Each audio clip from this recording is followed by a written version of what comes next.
right here, I can sell 724 classic collection pamphlet bundles. So we also have another pamphlet here going on. We have six reissued pamphlets, and we're calling this the quick read bundle.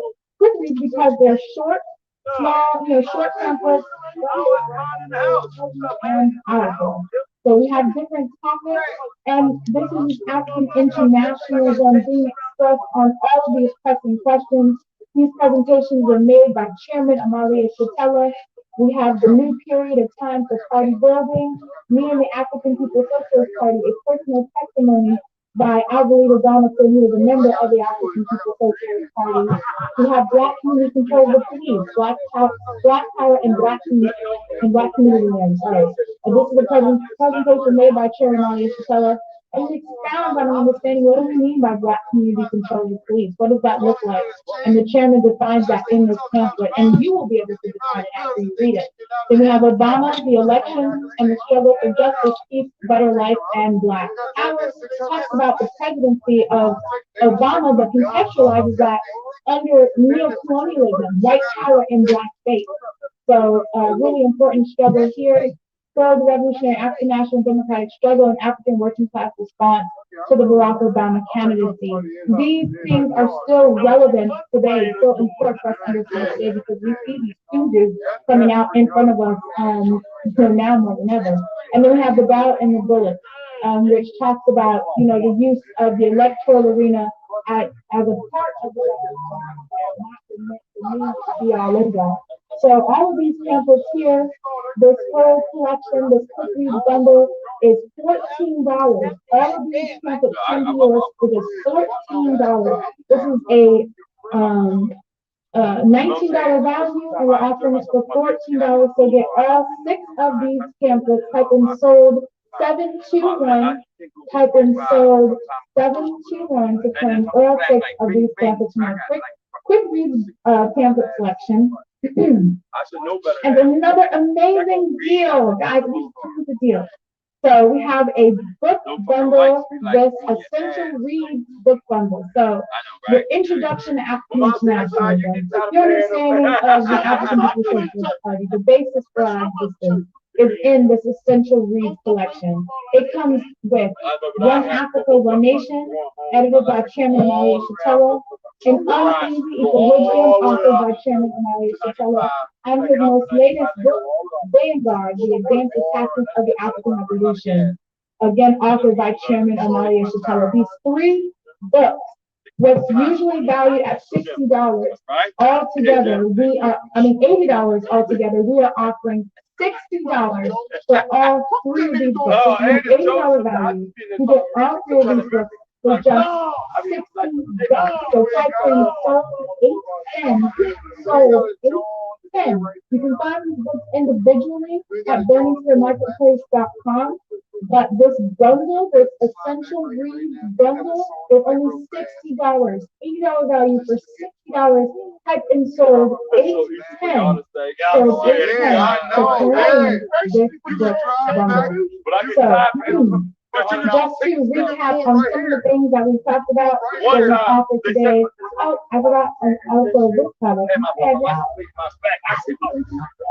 We also have this poster. This poster is a cover of one of the Burning for newspapers, and this poster is covering the spirit of covering the first World Tribunal for reparations to African people that was conducted by the African People's Socialist Party in 1982. And this was a part of launching the campaign to make reparations a household word, which was recognized by the chairman of the party as something we absolutely had to do. And we had to make the reparations demand a revolutionary demand, one that came straight for the jugular of the colonial capitalist system by explaining that the whole wealth experienced by the system in the entire white world is based on the stolen labor and resources of African people. And that's what we mean when we say reparations. We want it all back. And that's what in 1982 we set out to spread that understanding. We have to take back our resources, and reparations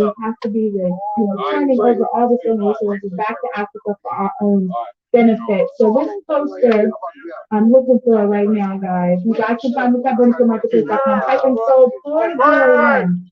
Type in sold 401 for this poster. It's $10. This vintage reparations poster, a cover of the Burning Spear newspaper. And the Burning newspaper covered this whole piece. So it just again highlights the importance, the significance of the Burning Spear newspaper over the last 53 years. So this can be yours. Type in sold 401 for your 1982 reparations tribunal spear cover. Alright, so now I'm going to go into a recap. So you guys remember your bucket hats? $50 rule bucket hats. Type in sold 101 for your $50 rule bucket hat. Type in sold 102 for your spear struggle bag. $10 for your spear struggle bag. Your spear struggle flag bag. Put everything in there, including your pins. You have your 2x3 foot African flag. Type in sold 301. Type in sold 301 for your 2x foot. Weighted lab, weighted arm cloud, your RBG flag. Again, type in sold 301. That's $10. The reparations tribunal poster, which I just said, I'll say again. Sold 401, $10. Don't forget to take advantage of the Spear subscription deal going on. Get your subscription to the Spear for just $22 today for a whole year. Go to theburningfree.com/subscribe and make sure to enter the promo code BEC2020. BEC22 of BEC for December. BEC22 to take advantage of this Spear subscription deal, or type in sold 601 to take advantage of it. 601, type in sold 601 for the subscription deal. $22 for the next 2 days. That's it. Again, we have our huge mutant button right here. Huge mutant and showing my controller button. Type in sold 201. That's going to be $6. We have APSP RBG flag enamel. Hold on. This Black No Cop Zone, the official political education and recruitment platform for the Black Community Control the Police movement and working group for the Black is Back Coalition. Check us out, blackisbackcoalition.org. Check us out. And again, this is a political education forum or platform that we hold on the internet so as to expose people who are not in the physical locations that I am in right now, to make them aware of our presence and our politics. So that's one, it's a recruitment apparatus. And we also conduct outreach on the ground where I'm located right now as part of that same recruitment effort. But we utilize the internet because we understand that there's a lot of people in cities and countries that I am not, or our organizers are not currently physically located, that need to be brought into the movement. And one front upon which we can make that happen is through the online political education. So then that's part of why we do the Black No Cop Zone. In addition, we conduct political education to our existing membership and anybody who happens to be watching at this particular time. And political education is extremely important from our view. In fact, all media is a form of political education, and all media is biased in that it reports on what's going on in the world from the perspective of a particular social force. So if the slave master is the ruling class in society in the system of slavery, then the media is going to justify the system of slavery and promote the views and understandings of the slave master. So even as we exist under a system of colonial capitalist slavery as Africans and other oppressed peoples, we struggle to obtain as much space, liberated space in terms of media, and to explain what's going on in the world, not from the perspective of white power or imperialist capitalism, but from the perspective of the oppressed and exploited African working class, whose interests in the final analysis speak to the interests of the international proletariat of all oppressed nations.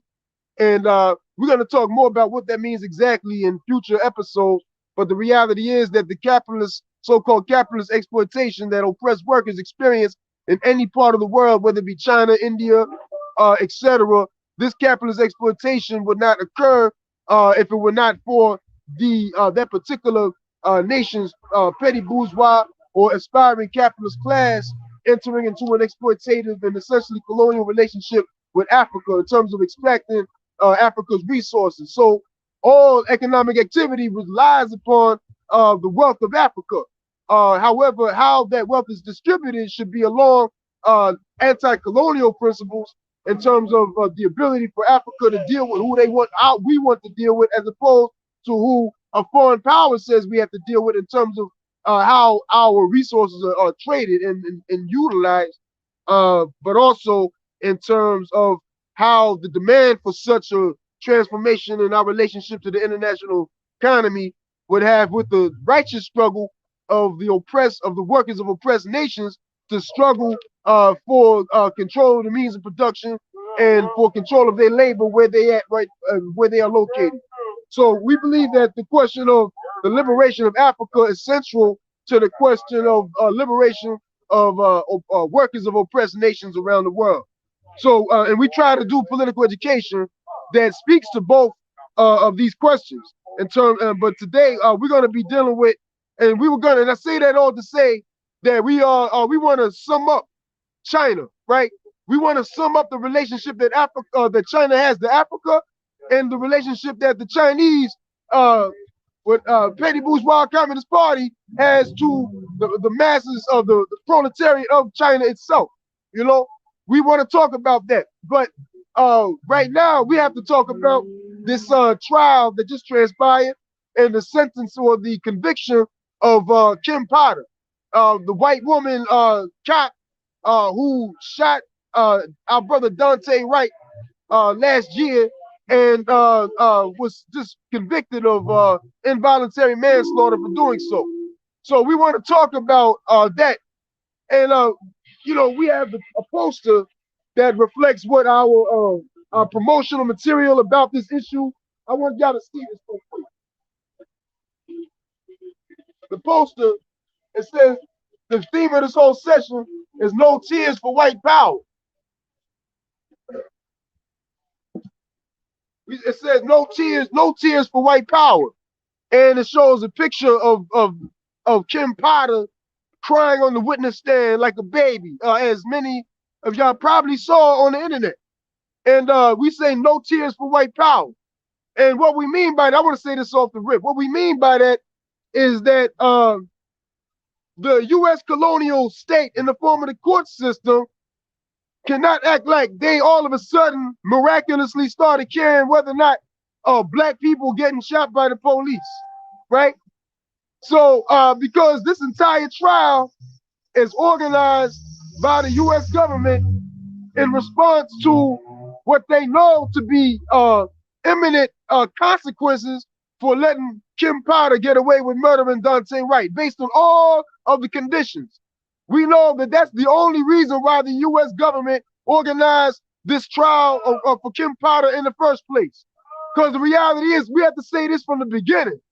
Kim Potter was involved in the shooting of people way before she shot Daunte Wright. In fact, she was essentially the supervisor of the pigs who shot a man who had supposedly a hammer and a knife in each hand. And she directed the pigs to shoot and kill this man, and then organized, she told them to disperse in the different cars than that which they came to the shooting in.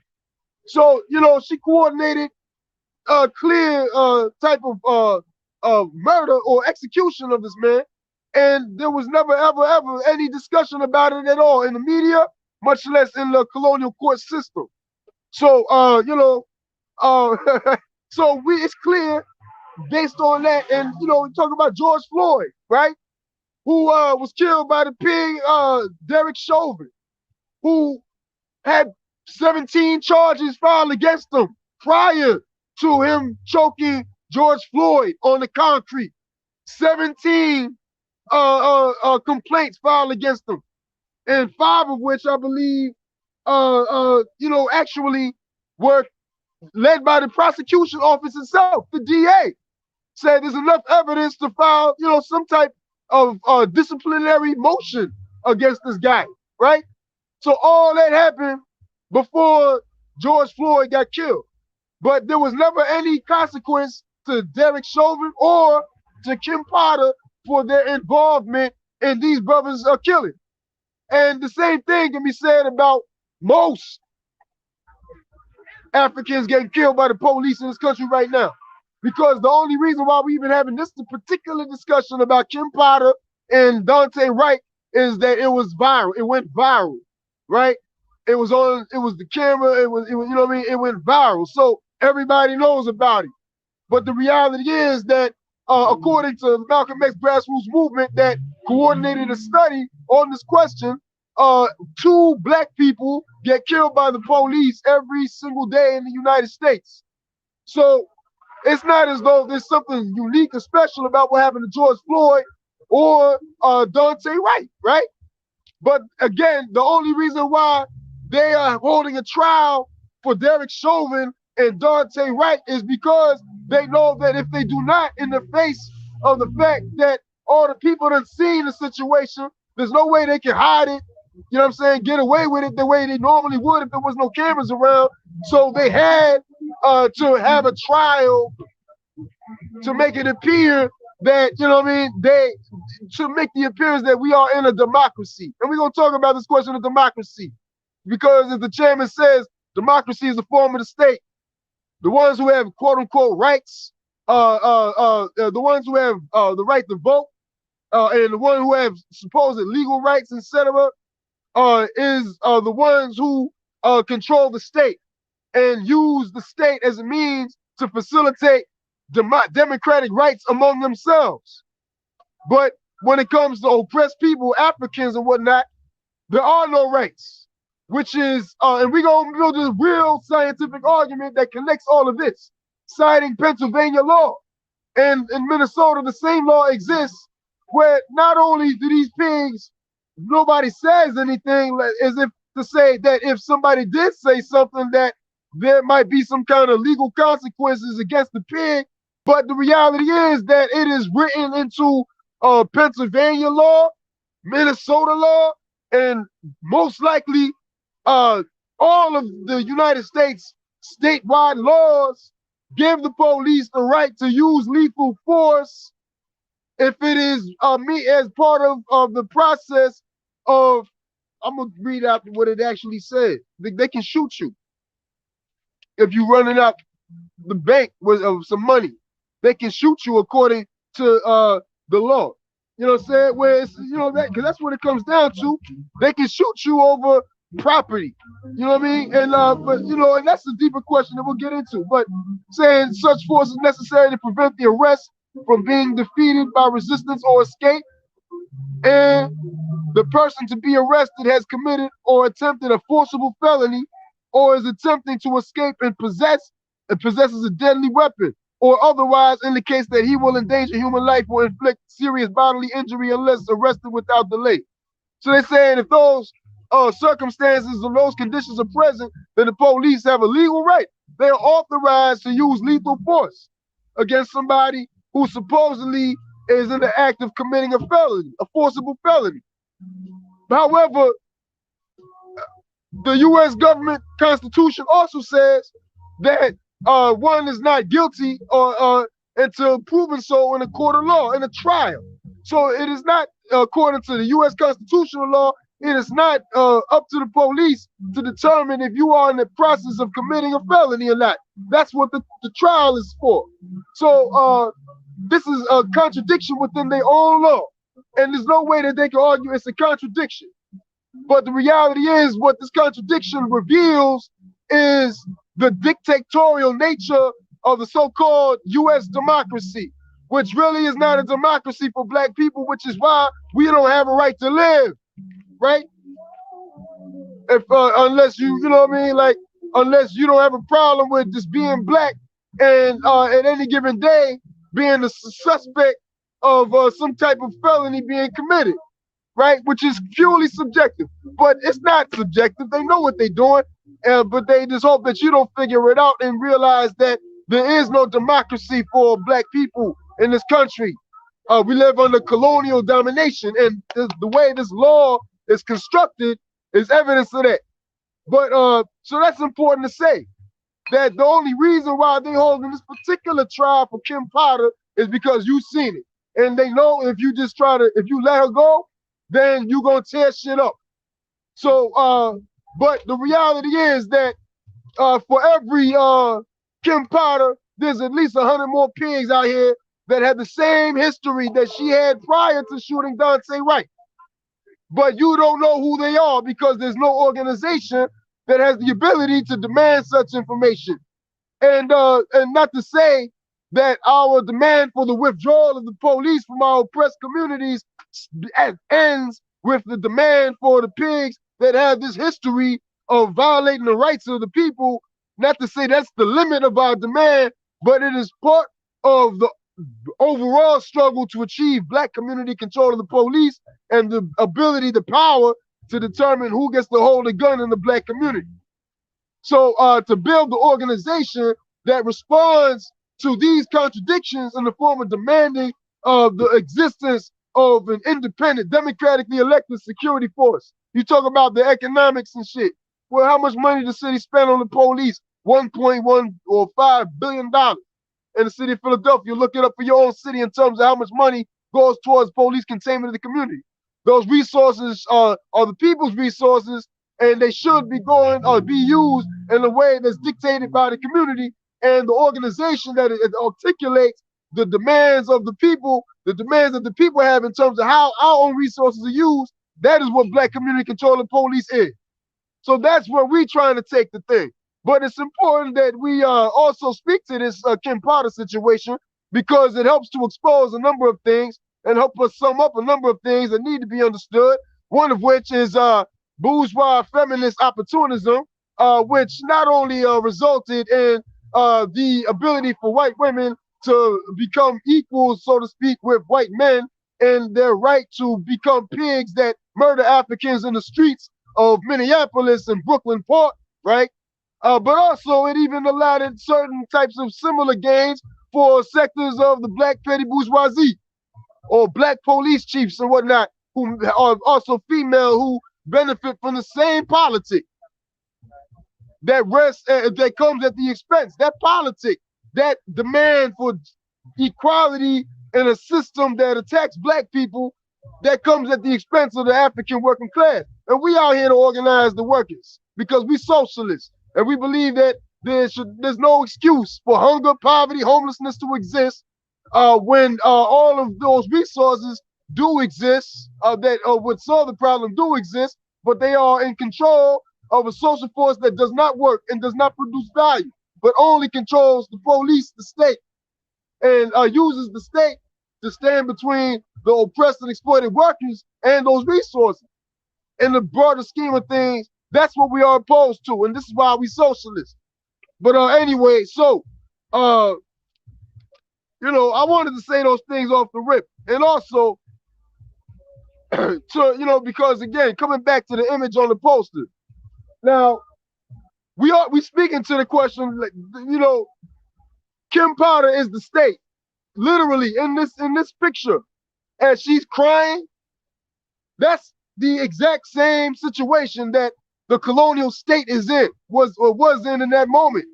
They was essentially, the court trial itself was their version of crying these crocodile tears to show you Black people how bad they feel about what Kim Potter did, as if pigs don't do that shit every day, and then as if they don't allow that shit and have laws that authorize police to use lethal force against Black people. Come on, man. So I don't want to talk about this shit. I don't give a fuck about this cracker named Kim Potter, but we have to deal with these questions because we revolutionaries and we have responsibility to speak to any contradiction that the masses are captivated with that have implications on how we move in terms of revolutionary struggle. Because if they found her innocent, it's possible that goddamn Brooklyn Park will be in flames tonight. So we have to have the ability to direct that struggle. So when you set the shit on fire, you have demands that we understand to be the end goal, that we fight towards these demands, right? So that we can actually transform our relationship to the colonial state, as opposed to be involved in this ongoing, like a Tom and y'all ever seen that cartoon, like the Road Runner or Tom and Jerry, where every episode it's the same shit. Tom chases, whatever one was the cat. I think Tom was the cat, and Tom chased Jerry every fucking episode. The shit don't never get resolved. And the only ones that really benefit is Warner Brothers and shit, right? Tom hungry than a motherfucker because he can't never catch this one mice. So Tom ain't ate in goddamn 25 years. And Jerry, the only thing that keep Jerry alive is his ability to outrun Tom, right? But Jerry ain't never killed Tom. So we don't want to be caught up in that Tom and Jerry type of relationship where, we go out, we rise up, right on. But it gotta be more than just the instantaneous, short-lived uprising. We gotta build organization on the ground that has the ability to start struggling for territory and political hegemony and economic hegemony. So, you know what I'm saying? That's important. Yeah, so that's what we talk. That's why we're talking about this shit, so that we have, really a good understanding. So, but anyway, the state is Kim Potter crying, and the trial is the crocodile tears, right? And don't get fooled to think, I don't think none of us believe this shit, but just for the record, for those who may not have the relationship to the state that black people in the U.S. do, some forces may be watching from other places that they don't get it. So that's why we have to make this shit clear, But this shit should be, but the point is, don't allow them to think that they on your side because they locking Kim Potter up. They did that shit out of necessity. So, and the necessity was to prevent you from rising up, to maintain the status quo. So anyway, we wrote this piece, right? And white people need to join APSC. We're gonna talk about the white bourgeois feminist shit and how it even got certain sectors of the African petty bourgeoisie involved in that type of politics. But the principal stance is to become a genuine socialist. And the only way white people can be socialists is to function under the leadership of the revolutionary party of the African working class. That's the only way. All right, so we're gonna just read this real quick. If you want to read it yourself, it's on the caption on our Facebook broadcast. Please go to that if you would like to read it as well. For immediate release via CNN, quote, the fatal shooting of a 20-year-old black man named Daunte Wright by a white police officer outside Minneapolis has prompted protests and clashes with law enforcement. Wright was killed. And I want to say this one last thing. I wanted to talk about the Taliban and how the U.S. government got over $6 billion of the Afghani people locked up in the Federal Reserve Bank, and at the same time, the state is running all types of propaganda and media on the internet and elsewhere that is talking about the crisis that the Afghani people is facing in terms of hunger and desperation, and how if the U.S. does not intervene and lift the sanctions, that you're going to see more death of Afghani people than you saw in the last 20 years of the war between the Taliban and the Afghani neo-colonial army. So, and this shit is what they do to Cuba in terms of inflicting these blockades on the economies of liberated spaces so as to choke out the leadership, or try at least to, to say the revolution has failed you. Look, y'all can't even feed yourself. But the reason why Cuba, if it experienced economic hardship, it is because although it is a socialist, revolutionary socialist state, it is surrounded by, as the chairman of Mali Ishatella says, a sea of sharks, a sea of capitalist sharks.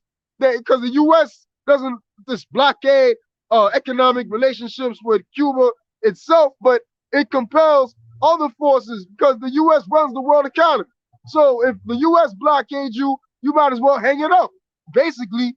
And even in spite of that, the Cuban Revolution has prospered under such extreme hardship and repression, right? But the point is that the state, the U.S. imperialist state, if forces do not move in the way that they want them to move, then they will impose blockades as a means of turning the people against the leadership that got them to the point that they had in terms of independence. And that's what the U.S. is trying to do in Afghanistan. They're trying to choke out the entire Afghani economy so that the people will grow increasingly hostile toward the Taliban. You know what I'm saying? So so don't believe that's why we talk about the class character of media, because it's not enough just to say what's happening. You turn on NBC or even Al Jazeera, and and they tell you that right now the problem in Afghanistan is the hunger and the fact that the U.S. has imposed these sanctions and blockades and will not provide aid, right? But they do not get to the heart of the matter, which is the fact that the U.S. government owes reparations to the Afghani people, not only for the $6 billion that it took out from in the Federal Reserve Bank, but for its role in the imperial domination of Afghanistan, at least since the mid 1900s, right? So that's why we got to have our own shit. You know what I mean? And the point of that is that we don't want no goddamn welfare. We want our shit back. That's the stance of oppressed people around the world, including Africans that are colonized within U.S. borders.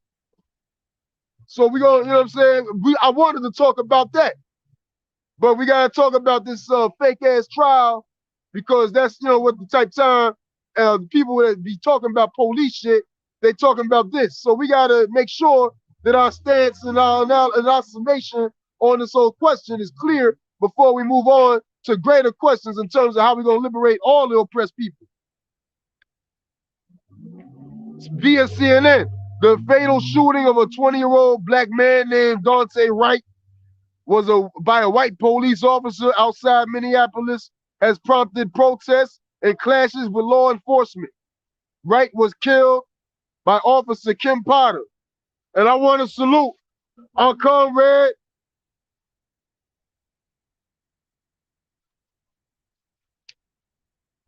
who just passed away not too long ago, a few days ago. This comrade, a former member, no, a present member of the Black Panther Party, Russell Maroon Schultz. Russell Schultz. I'm not looking at notes about this. This actually just came into my head because there's all types of shit we gotta make sure we talk about.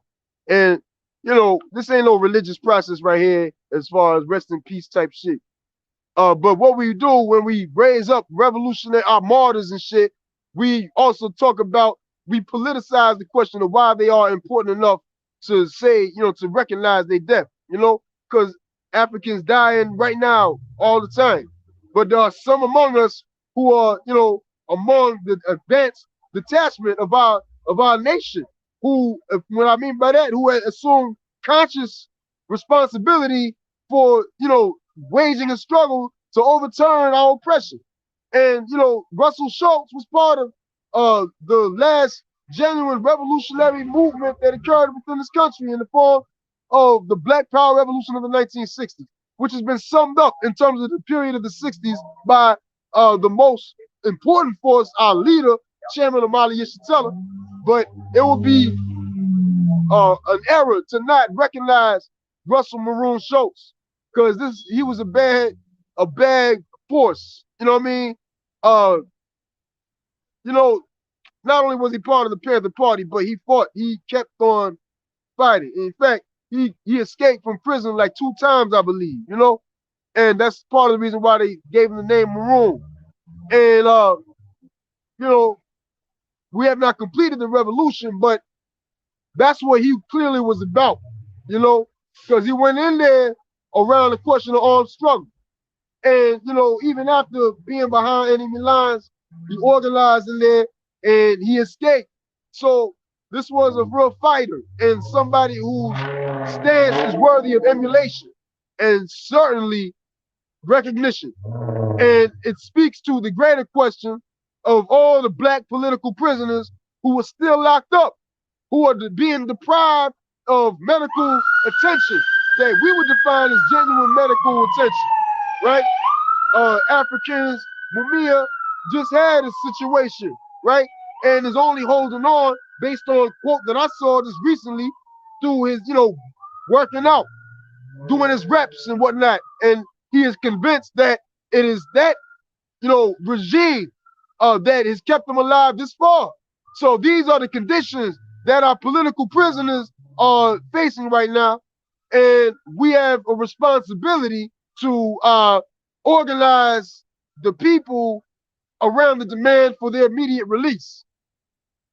And how we do that depends on a number of different factors, but we say that consciously, and we want to recognize Russell Maroon Schultz and all the political prisoners who still locked up.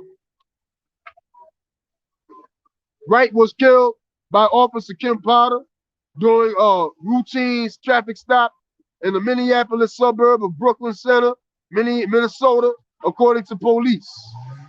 Potter has been charged with second-degree manslaughter, according to a news release from Washington County Attorney Pete Orput's office.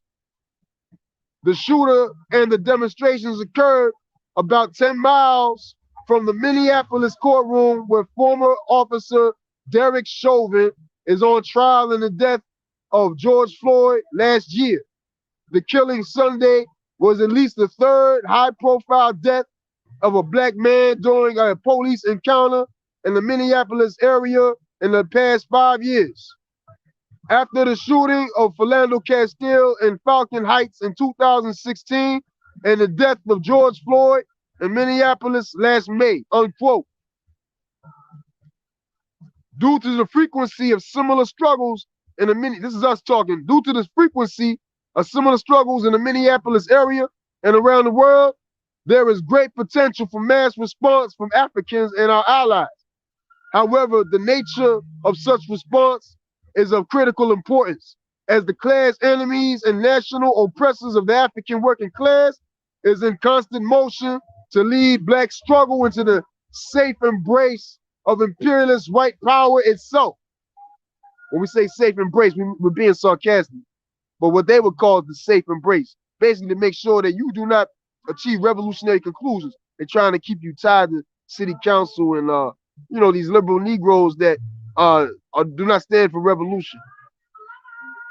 Therefore, Black Community Controlling Police is offering up this analysis so as to help the African working class understand our genuine interest in the struggle against the effects of police occupation of our communities.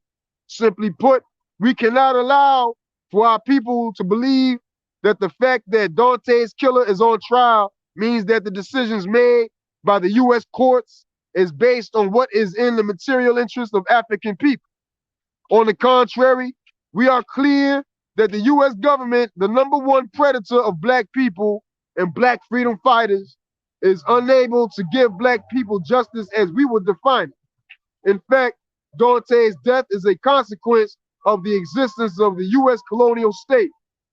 However, this trial offers up the opportunity to further expose the true role that the courts play in killing African people, and to potentially provide strategic leadership to any resistance that may uprise in response to the trial outcome.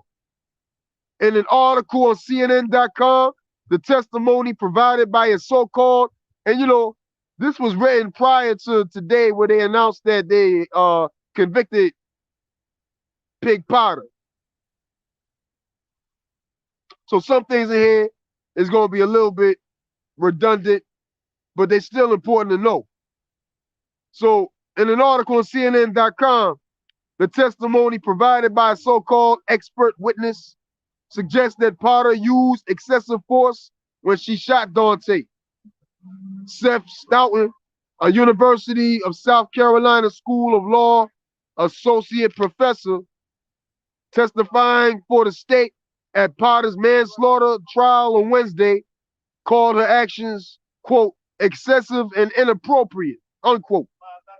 And then he says, the use of deadly force was not appropriate, and the evidence suggests that a reasonable officer in Officer Potter's position could not have believed it was proportional to the threat at the time, the law professor testified. Stoughton, who also testified at Derek Chauvin's trial, told jurors the deadly force used against Wright would have been proportional but inappropriate because of the proximity of two of the officers and the passenger. And there's some things that, it's important to say this, but there's something I really want to say that is the most important thing. Because, and I'm going to read later, a little bit later on in terms of what the state says about lawful or authorized usage of lethal force, right? We're going to quote the law on what it says in terms of situations in which the pigs are allowed to shoot and kill you. And but one thing I want to say is that, like, for example, right, in 1985, the African People's Socialist Party organized a campaign with a ballot initiative campaign.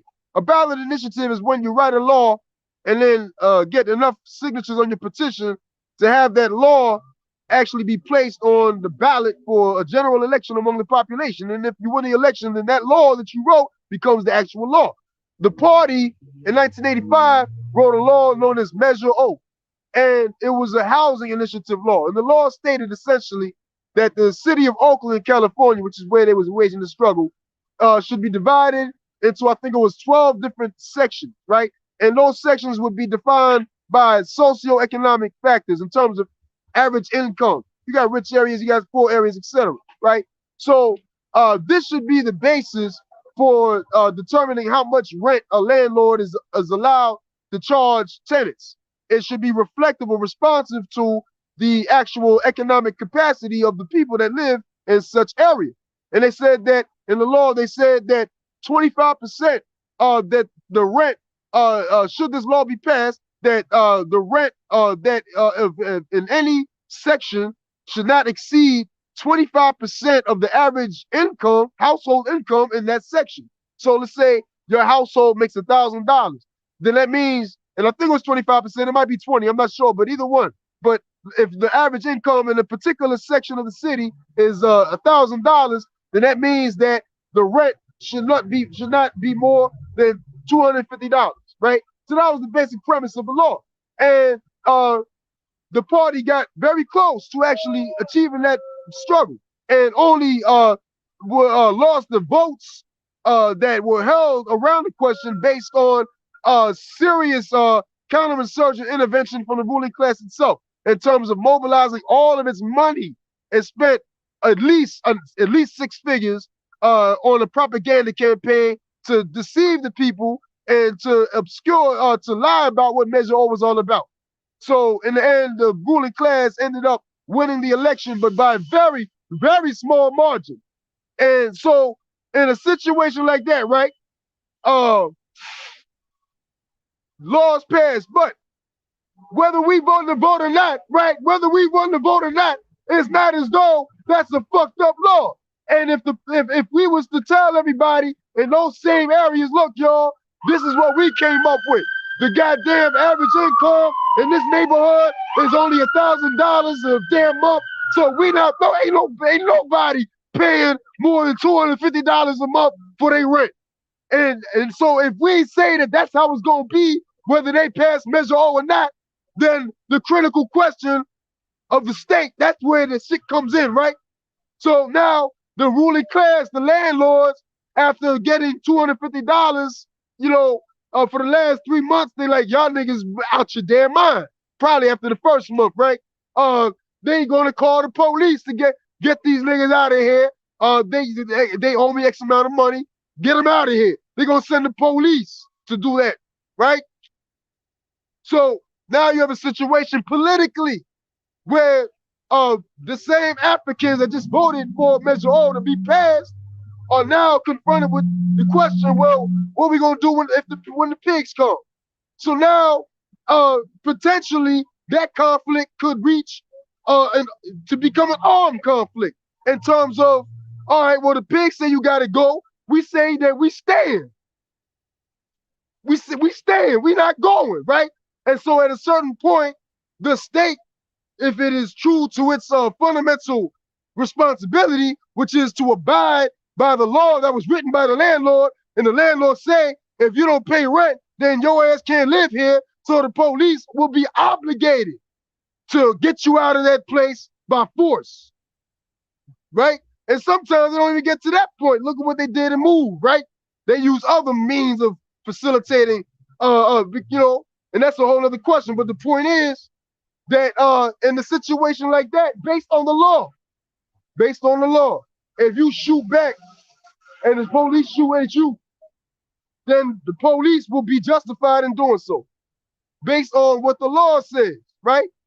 Because you are committing a forcible felony, even though that felony is defending what you have defined for yourself to be a democratic right, to not have to pay X amount if you decide that is what X amount is what the demand should be. But it could be more than that. I mean, it depends on what the people's will. But the point is that that exposes the class character of the law. And the circumstances in which the police are allowed to shoot you is based on the purely based on the economic interests of the colonialist capitalist ruling class. So that's important to say. And the reason why I'm raising this is because some people at face value would be like, well, you shouldn't be out here committing felonies, you know what I mean? But when you really break the question of, well, what the hell is a felony? Them Africans that decided that we're not paying more than $250 and refused and took a serious stance of opposition to leaving, right? That's a felony in the eyes of the ruling class. That's a fucking felony. So it's important that we politicize the whole question of the law and expose the class character of the law. The law, as the chairman says, is the opinion of the ruling class. So that's their law.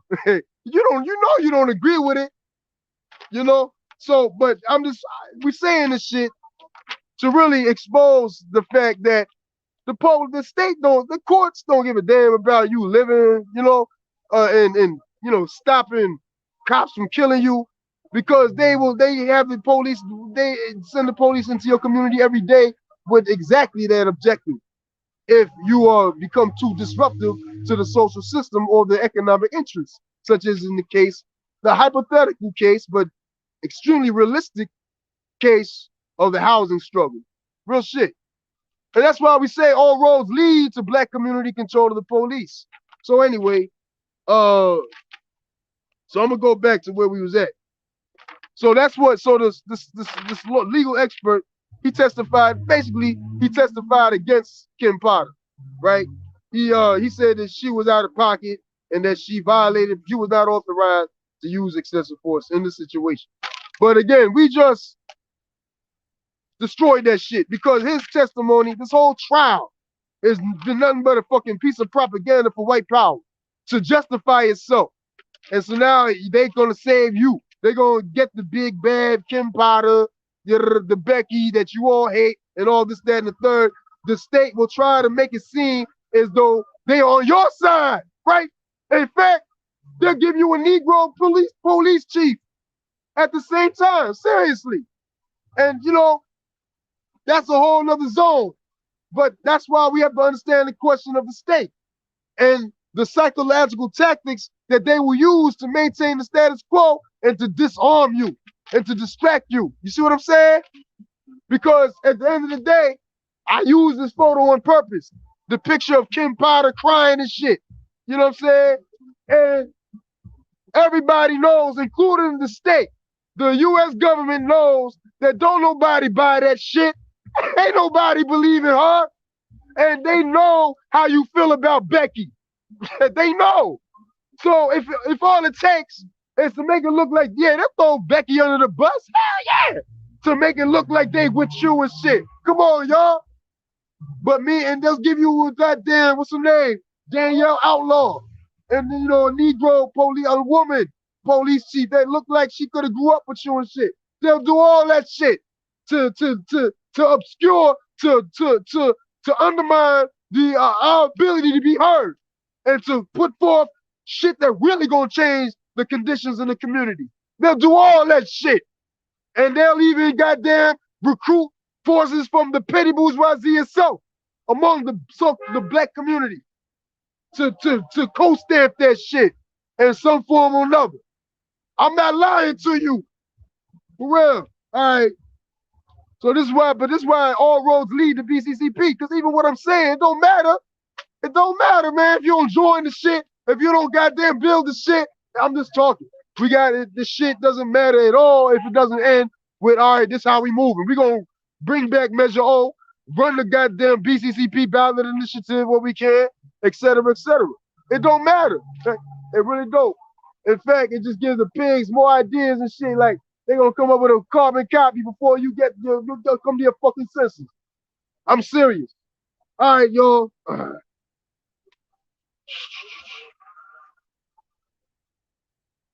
So, the expert witness says, quote, the use of deadly force was not appropriate, and the evidence suggests that a reasonable officer in Officer Potter's position could not have believed it was proportional to the threat at the time. The law professor testified. Stoughton, who also testified at Chauvin's trial, told jurors the deadly force used against Wright would have been proportional but inappropriate because of the proximity of two other officers and the passenger. So they said she was out of pocket, that she didn't have the sufficient reasoning to use a gun and all this and that and the third. So that's what they're saying, and we already broke that shit down. It later states, the available evidence leads me to conclude that a reasonable officer in Officer Potter's position would not have concluded that there was an imminent threat of death or great bodily harm, and thus that the use of deadly force was excessive, that is disproportionate to the threat presented. Stoughton testified. He said, and regardless of whether the reasonable officer would have perceived an imminent threat of death or great bodily harm, the use of deadly force under the circumstances was inappropriate because of the danger that it created to the other two officers and the passenger in Mr. Wright's vehicle, unquote.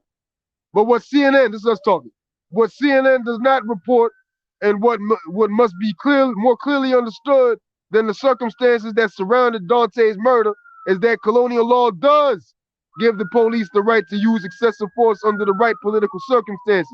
And I laid a hypothetical situation out, for example. But also, according to Wikipedia's, which cites U.S. Constitution, U.S. police usage of deadly force, quote, according to Wikipedia, which cites U.S. Constitution, U.S. police usage of deadly force is, quote, is justified only under conditions of extreme necessity as a last resort, when all lesser means have failed or cannot reasonably be employed. Firearms, bladed weapons, explosives, and vehicles are among those weapons, the use of which is considered deadly force. The use of non-traditional weapons in an offensive manner, such as a baseball bat, sharp pencil, tire iron, or other, may also be considered deadly force, unquote. So this is us talking. BCCP understands that in a social system where the police function as a colonial occupying military in oppressed and exploited black communities, much as the Marines do in places like Iraq, Afghanistan, and Haiti, any shot fired by the colonized at the police is a righteous act of self-defense. However, such resistance will never be legal in the U.S. court system. And again, we use the housing struggle as an example, but really, we don't even have to.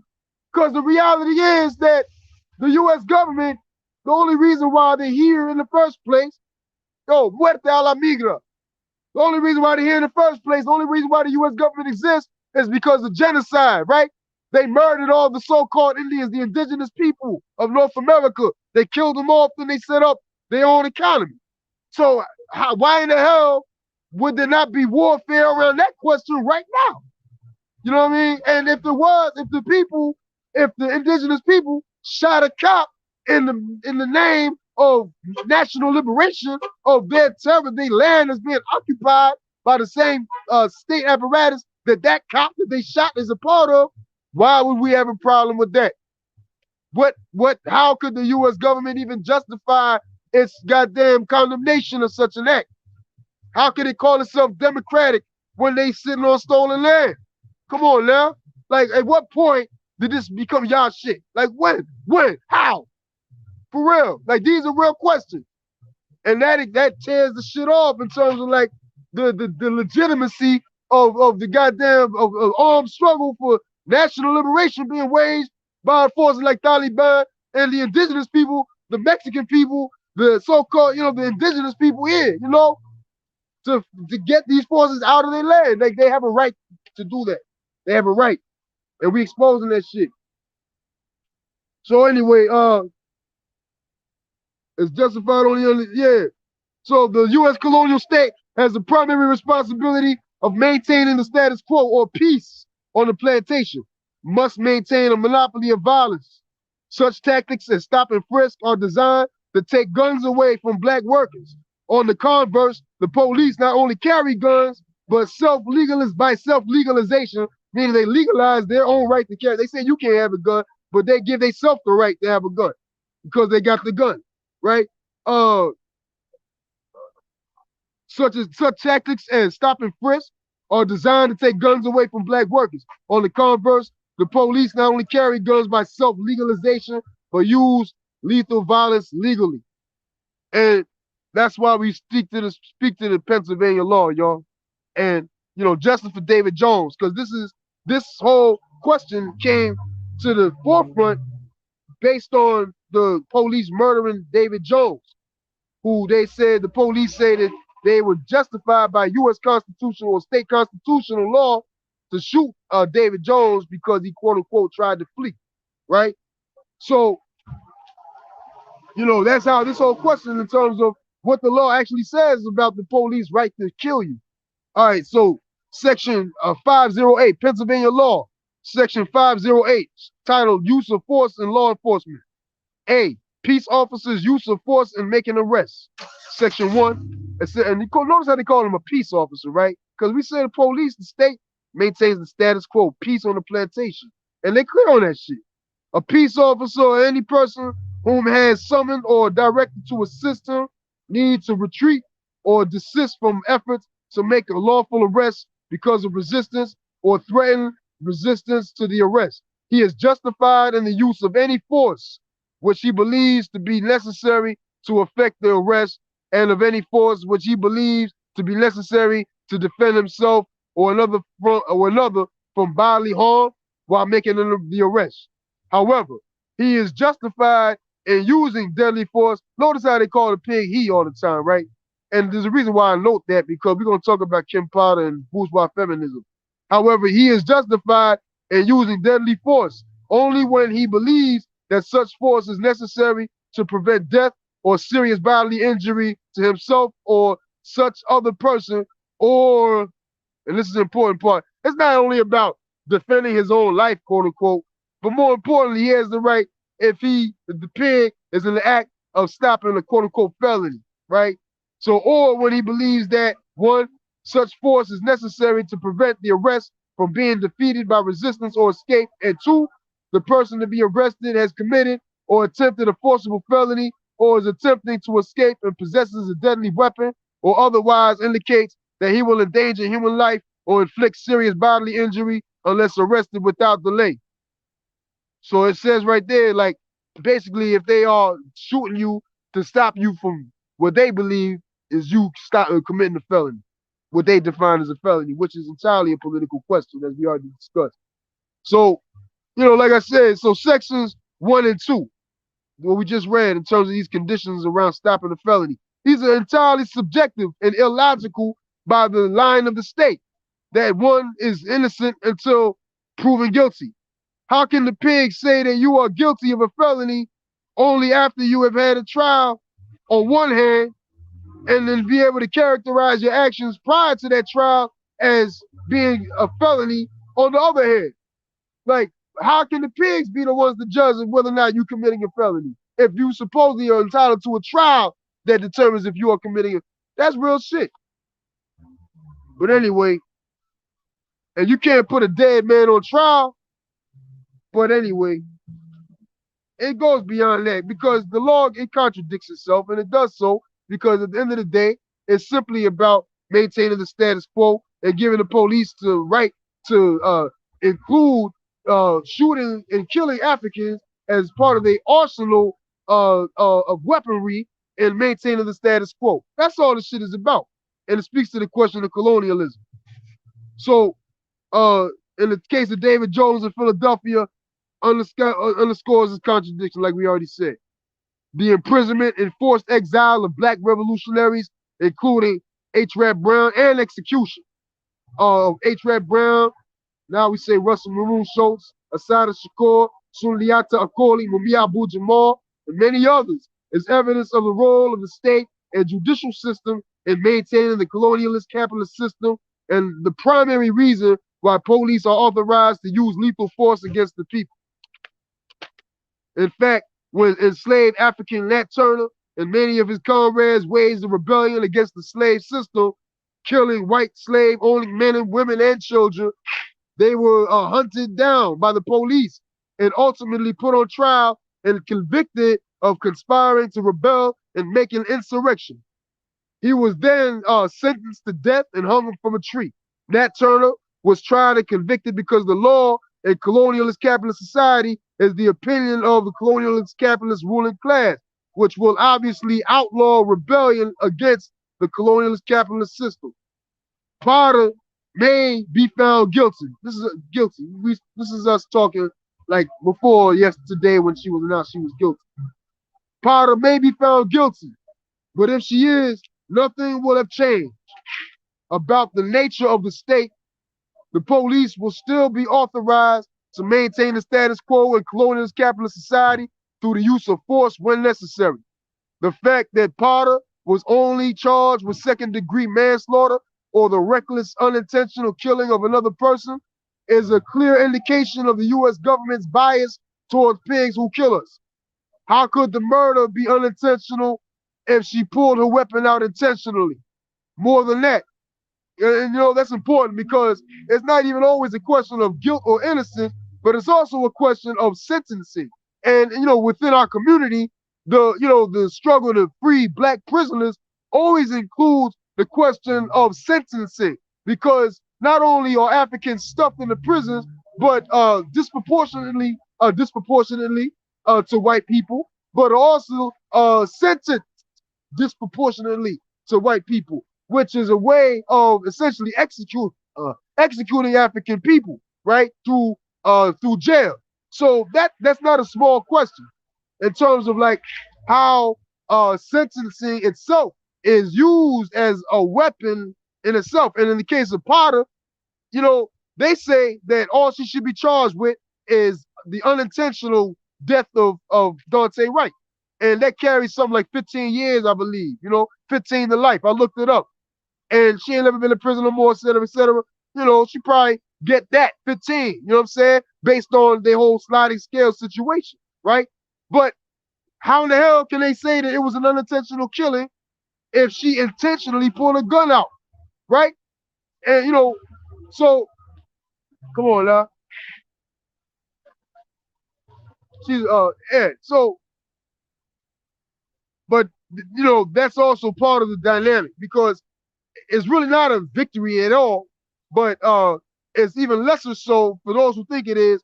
Then we'll take this off your table of reasons, because she was, tried for something that you wouldn't have been tried for, and that in itself was a political statement in terms of they really on her side. You know what I'm saying? Things of this nature. So the fact that Potter was, we said that. More than that, as the Brooklyn Center Police Department, Police Union president, Potter has a history of coordinating lethal force against oppressed people. Incidents that have occurred in today's climate would have forced the state to intervene in a fashion similar to what we see revolving around Daunte's murder. According to the same CNN article, quote, a county attorney's report states this was not Potter's first time dealing with the aftermath of a police officer shooting someone. In 2019, police fatally shot a man who was threatening his grandfather, allegedly, with a knife and hammer. The use of deadly force by police in that incident was ruled lawful, the report states. In accordance with Brooklyn Center Police Department policies, Potter, who was not present at the time of the shooting, gave instructions to the two officers involved in the shooting to get into the different cars, turn off their body cameras, and not speak to each other. Potter was not accused of any wrongdoing in this instance. As we stated earlier, colonial law does give the police the right to use lethal force against Africans. At least the numbers show an African man is 3.5 times more likely to be shot by police than his white counterpart. So as we stated earlier, Colonial law does give the police the right to use lethal force when the political circumstances are in the favor of the state. Potter's role in the legal 2019 execution by gunfire of the man who her forces shot is evidence of this. And the same thing for Derek Chauvin. We talked about that. He had 17 complaints filed against him, 5 of which came from the DA, right, prior to killing George Floyd. One teenage African boy who he put his knee on, the same way he did George Floyd. And they know about this shit, but the only time when they move on the question at all is when we are organized to resist, tear shit up, etc. So the point of this discussion is to develop a nationwide and international capacity to resist in a scientific and strategic manner, and to create the conditions so that the resistance that those who are not organized participate in still contribute to strategic demands. Like everybody, even if you don't come to the rally, if Measure O would have got passed, everybody would have benefited from it. You know what I mean? So, but it would not be passed if it's not for a core cadre of forces that's willing to do the work, you know what I'm saying, to get organized people to sign and that. You know what I'm saying? So that relationship exists, but it couldn't be done without the signatures. And similarly, in terms of political struggle, the streets is one front, the most important front of political struggle, because that's where territory is actually controlled. That's what consequences to the pig is dealt. But we, at the same time, have to have an apparatus that has the ability to articulate to our opposition what our demands are, so that we are clear on the new economic relationships that we're going to have with the rest of the world. BCCP understands that such trials are put forth in the media and sometimes result in police being convicted because of the state's inability to politically justify such acts in the court of public opinion, especially when videos of them go viral on the internet to maintain its dictatorship. We understand that the outcome of the trial has essentially been predetermined, as much as we understand that the charge of involuntary manslaughter Potter is facing was determined by the state, as well as the potential sentence that she faces and other legal standards set in response to the circumstances the state has defined to be surrounding the case. And that includes factors like sentencing, trial date, location, testimonies like the guy Sloughton that testified against the witness expert, all that type of shit. You know what I'm saying? This is all strategically chosen to get the outcome that meets the deepest interests of the colonial capitalist ruling class in the status quo. All right. So, what's this? Much I don't know. I don't know who that is. But anyway, so, all right, we almost finished, y'all, but this is an important part. However, any form of accountability by the state to the African population has been one that has been imposed by the African population through mass resistance. We forced them to address shit. The state began holding trials at the point where they understood their cities might burn down if they don't. The question is not taser versus gun. The question is police functioning as an occupying army, treating African population like combatant population. The question is the social system the police are deployed in our communities to uphold, a social system built on slavery and colonialism. The question is whether the police have a legitimate right to exist in our communities and society in general. In the recent past, the social system of colonialist-capitalism came under serious assault as numbers of oppressed nations engaged in struggle against the colonial capitalism, or what we regarded as a system based in oppression and exploitation. Hold up. Make sure I'm doing this correctly. Yeah. All right, thanks for moving. Yeah, okay, good. Yeah. All right. The 1950s and 60s brought forth formations in Algeria and Vietnam who fought the French, China and Cuba, who fought imperialist-backed neo-colonialist regimes under Chiang Kai-shek and Batista. And in the US, the Black Power movement that gave rise to forces such as the Black Panther Party and JOMO, the junta of militant organizations. This global revolutionary insurgents required new forms of state repression on the part of US and European imperialism. Chemical warfare, like the war on drugs, the crack cocaine, all that. This is part of the US government counterinsurgency or war against the Black Revolution, right? So anyway, so some of those tactics include chemical warfare, economic quarantine. We talked about that with the blockades, and not just blockade on Cuba. They do continue to have a blockade on the Black community.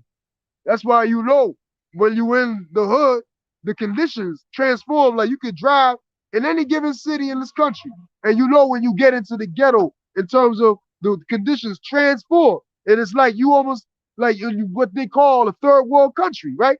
And this is evidence. This is a product of this blockade, this economic blockade that the U.S. government imposes on the Black community. And we talk about in the form of no economic development, no meaningful, productive employment, economic, education, housing, etc. Like all of this shit does not exist for Black people in the Black community. And this is the situation that has been imposed on colonized people around the world. So one lesser known tactic of colonial state repression, however, is bourgeois feminism, which essentially places white women on an equal plane as their male counterparts and benefiting from the social and civil liberties that the colonizing nation offers its citizens. Such equal rights include the right to be pigs and other occupations within the colonial state apparatus. But what we want to say more than that is because democracy or rights is a form of the state. And, we talked about that earlier in terms of you can only vote essentially for Democrat, Republican. This is how, they call it a bipartisan system.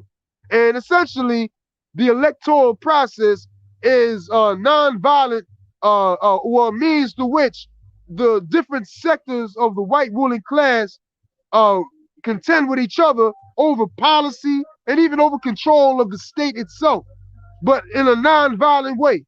That's what the elections is all about. And really, that's what the law as a whole is all about, because the electoral process is actually written into the U.S. constitutional law itself, right? So, but the point is that you got democracy, as they call it, but it's only a democracy for the colonial capitalist ruling class. And, there's been other forms of bourgeois or exploiting classes controlling the democratic process, like in Greek society, right? The only ones that could vote in ancient Greek society was like, learned and wealthy men in Greek society. Nobody else could vote, you know what I'm saying? And so you have a similar situation now where, although broader sectors of the population could quote unquote vote, but the only ones who they're allowed to vote for are actually representatives of the colonialist capitalist ruling class, and only discuss issues and put forth plans for the future of the U.S. government within its own, legal and political parameters, So even though Black people supposedly won the right to quote unquote vote during the Voting Rights Act of '65 and all that, we haven't, because we do not have the ability to vote for anybody but the colonialist capitalist ruling class in the real world. So, but because of the crisis that our movement of resistance caused this system in the 1960s, the bourgeois democratic or U.S. government and state had to make some certain reforms so as to maintain its ability to rule. And this raises up the question of white opportunism, because part of the U.S. government's strategy in maintaining its own rule over the social system was deepening the unity from the broader sectors of the white population itself. And this has historically been the basis of, the unity that exists between so-called white workers or the general white population and the actual colonialist capitalist ruling class, right?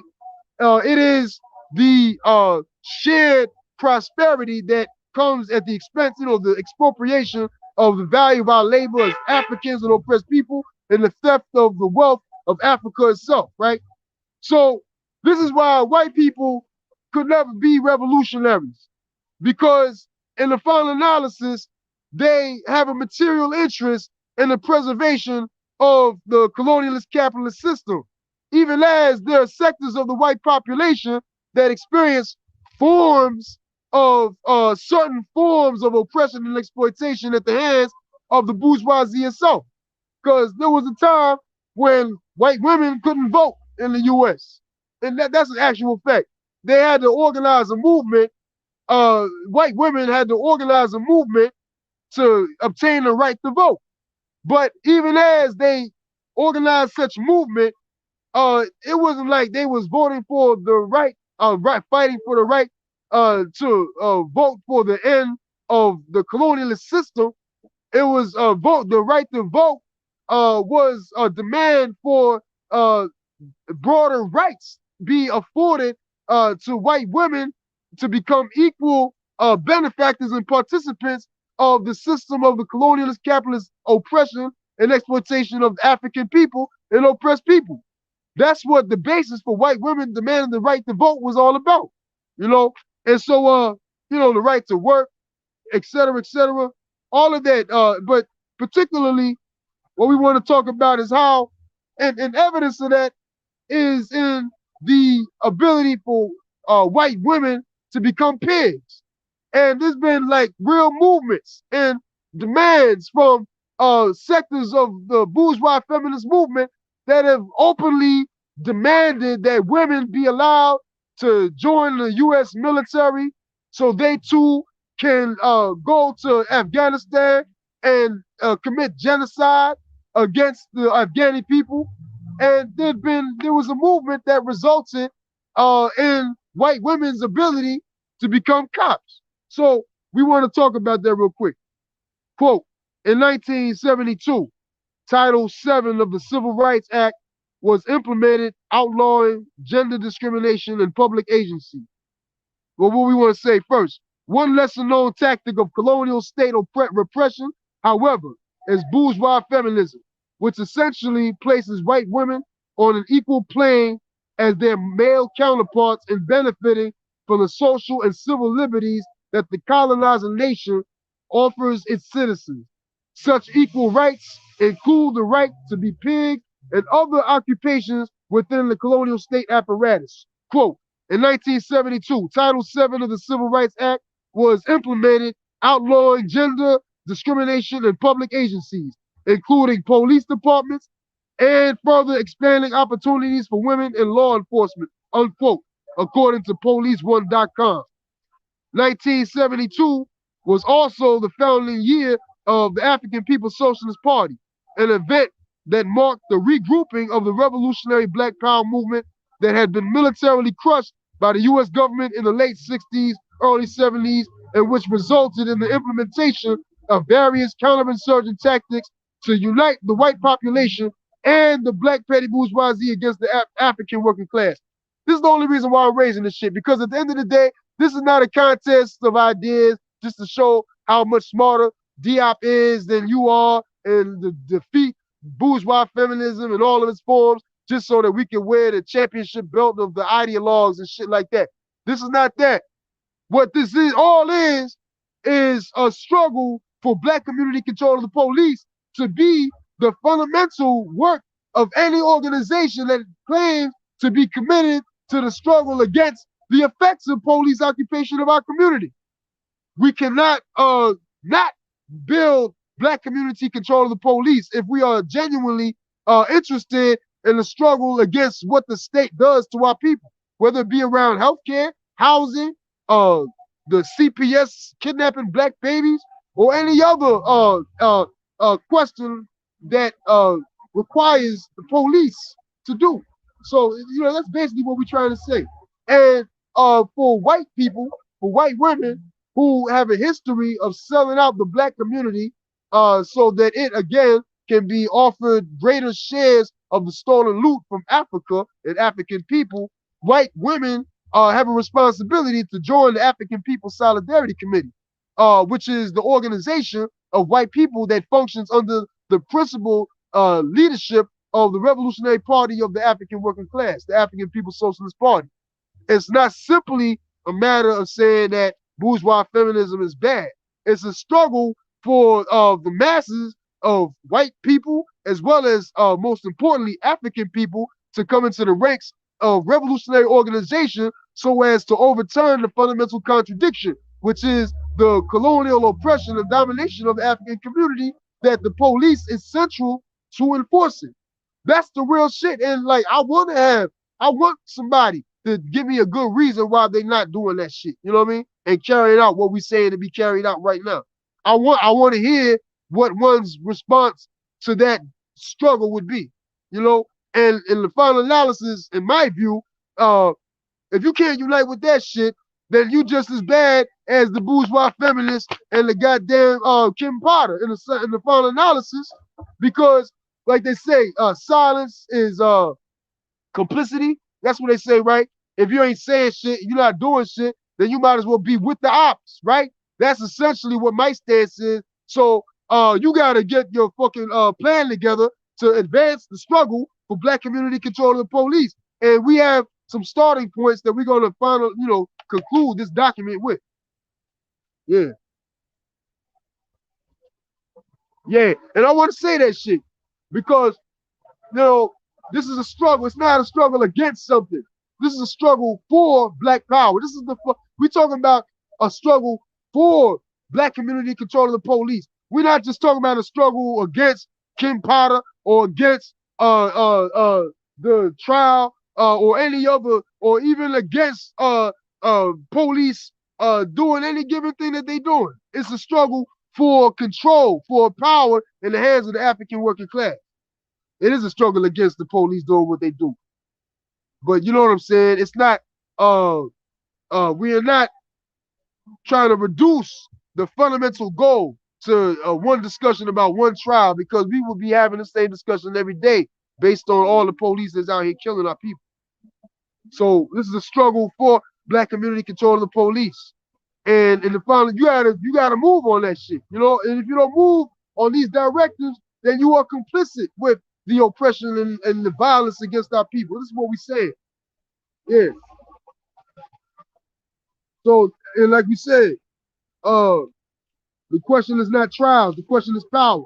The opportunist white women's movement of the 60s till now gains its political power is rights off the back of the African working class and the African revolution. On the African working class led struggle for black power. The struggle for white women's rights to be pigs and sit as equals on the pedestal has fueled the same patriarchal capitalist structure it claims to oppose. White women and white people must join the African People's Solidarity Committee and enter a principal relationship with the revolutionary leadership of the African working class, the only social force with no interest in the preservation of the colonialist-capitalist system. Africans must join along with other oppressed people. Africans must join the organized black community control of police struggle, the success of which will permanently end the terror we experience at the hands of occupying military forces trained to treat Africans like enemy combatants. We demand, these are strategic demands in response to the Kim Potter trial, the Daunte Wright trial. These are the strategic demands. If there's anything we should be doing right now in response to the trial itself and the guilty verdict, is these things. One, we demand the immediate withdrawal of the colonial police force from our oppressed and exploited communities and the right to mobilize for our own security. Look, when they first supposedly discovered the COVID-19, right, what'd they do? Immediate shutdown, right? Quarantine, everything shut down, right? Because they knew a virus was out there. And the reality is that, at least this is what they say. We know there's a whole political, economic analysis of that, which we'll have again. But when the pigs, such as what happened with Potter, right? So she already had this history of killing black people, similar to Derek Chauvin and many other pigs who have actually been tried for killing Africans, have history. And it's a lot of pigs right now who may not have either killed an African, or if they did kill an African, nothing was ever said about it, right? So you got all these forces moving around our communities all the time. You got a virus out here, a serious virus that's really killing black people just as much as the COVID is, right? And it's in the form of these police. So we're saying that you got to shut it off. It's quarantine. You got to cut the entire Philadelphia Police Department off from the black population and really society, based on the fact that we know there's a virus out here, right? So you can't really argue against that, especially after these extreme measures that they took to stop the spread of COVID, right? And that was based on, they don't know if you have COVID, but you might. And the same thing goes for these pigs out here. We don't know what you've done or what you plan to do, but we know what y'all have done. And therefore we can say what will continue to occur until the entire apparatus is removed from the community. If we really scientific about it, these are conclusions that we have to reach. So then the question becomes, all right, well, how do we get more and more forces to agree with that stance, and therefore building or growing the muscle necessary to do something about it, to impose this quarantine? So we demand this: the immediate withdrawal of the colonial police force from our oppressed and exploited communities, and the right to mobilize for our own security. 2, the right to armed self-defense of the black community. And 3, the immediate trial of all police forces who have shot and killed black people, and the black people's grand jury, right? And that's important because, like we said, much of what resulted or led to the conviction and even trial of Kim Potter was the political conditions. And so it was black people that forced that trial to happen. And there are times in which trials occur, and like it, we said, that was not an appropriate charge, right? We said that was intentional as hell. And if we control the courts, we would charge her with the highest degree of murder that somebody can be charged with. And that's what they banged Mumia for, if I'm not mistaken, right? So why should we move any different with them? And so that's why we need the black people's grand jury, so that we don't have to rely on the oppressor's court to decide what the charges is going to be and whether or not it's going to be charges at all.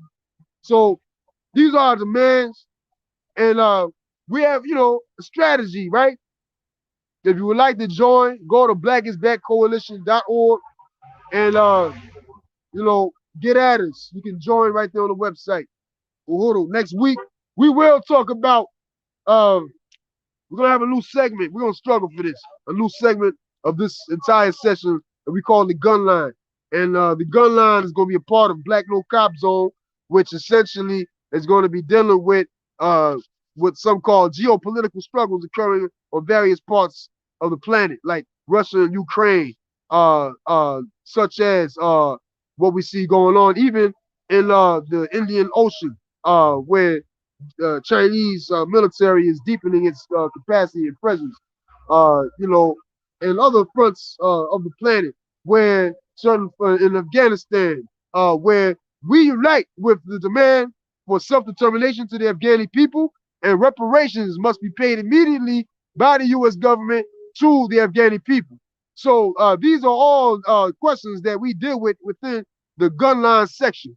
Lebanon, and another important front, Venezuela and Cuba, etc. So these are sections of political struggle occurring on the planet Earth that are slightly independent of the black community control and police struggle, but are extremely important that we address and do our best to sum up. And we encourage people to participate in this discussion. If you have questions on the chat room, bring serious questions and whatnot. And if you want to email your question, go to bccp.uhuru, that's UHURU @gmail.com. That's bccp.uhuru blackisbackcoalition.uhuru@gmail.com and send your question in. And if you'd like to join again, go to blackisbackcoalition.org.